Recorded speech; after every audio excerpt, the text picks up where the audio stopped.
Hola! Today I'm going to talk a little bit about one of my favorite subjects, which is Spanish. Lucky for you, I'm not going to do it in Spanish because I was going to attempt that, but I think it would be way too painful and way too time consuming to put all the subtitles. So I'm just going to give you, in a nutshell, what I've done over the past couple of years to learn and progress in Spanish without a proper classroom. Why do I want to speak Spanish? That's a big question. I don't know. I've wanted to do it for a long time, and I remember being able to do it briefly in high school, and so it's been one of those goals that I set for myself, and I'm not stopping until it happens. So let me tell you a little bit about the quick tricks I have done for the past couple of years to make some really good progress, because I actually can hold a conversation in Spanish, but not right now on this video. Way too stressful. Okay, the first thing I did was listen to a podcast that is called Coffee Break Spanish.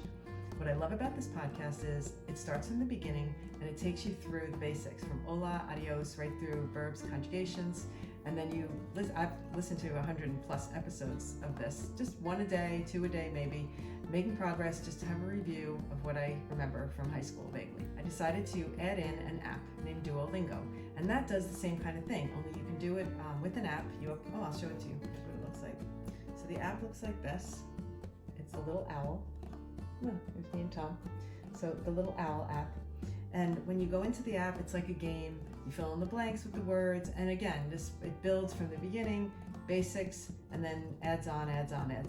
Really, really fun. And I would do this about 15 minutes a day, more or less, más o menos. So that was part 2.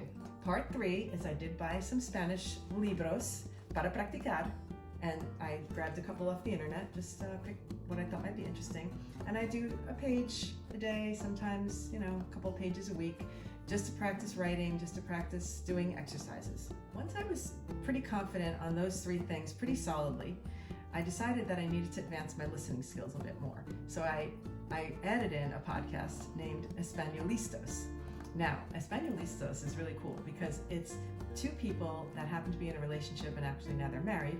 Their names are Andrea and Nate. Andrea de Colombia y Nate de Texas. They speak for about 30 minutes per episode, strictly in Spanish, not too rapido. So they speak slowly, slowly enough to understand, and very clearly and articulated so you can understand the words. So I found listening to them was awesome. First of all, they're adorable. And Nate has like a gringo accent, and Andrea is like authentic Colombian, very articulate. So I love listening to them and their little stories about their life, and they talk about different topics. They just had one this week about coronavirus. And I would listen to these podcasts, and quite honestly, I would listen, and after 30 minutes of listening, sometimes I felt like I listened to it in English. So I knew that my comprehension was really getting far along. But the difficulty is always hablo.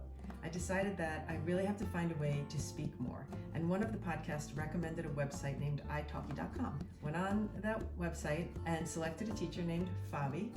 And now I speak to Fabi, well, right now during Corona times, I speak to Fabi like 3 times a week because I have the time to do it. The cool thing about that is you're really speaking to a Spanish native, and her second language is English, so we don't really transition into English much. We actually do the entire online lesson in Spanish now. And it's really fun, and she gives me homework, and I talk to her about things I'm doing. She watches my videos on Instagram. Hi, Fabi. And so she's really, really become a friend. I told Fabi I was going to do this video in Spanish, and I'm sorry to disappoint you, Fabi, but I was way too nervous and I couldn't get through it, so decided I'll stick to English for this one. There are people that know that I love Spanish, and they gift me Spanish things, and one of my favorite gifts is my crossword books. I have a whole series of these, and I love them. Thank you, Jenna. And I also listen to Spanish music on the radio. If you get in my car, the radio is always on the Spanish station. It is what it is. I'm obsessed. So I listen to Spanish radio, I listen to Spanish music, I try and figure out what they're singing about. And I am trying to fully immerse myself every way that I can. That is how I've approached it, and I've successfully had conversations with Spanish people. I go to a diner, and the man is pretty amazed by how I've progressed over the past year. Whenever I come in, I chat with him, and he's always praising my progress. So it's really fun. Anyway, that's what I like, and that's what I want to share. So have a great day, and we will see you this weekend for the big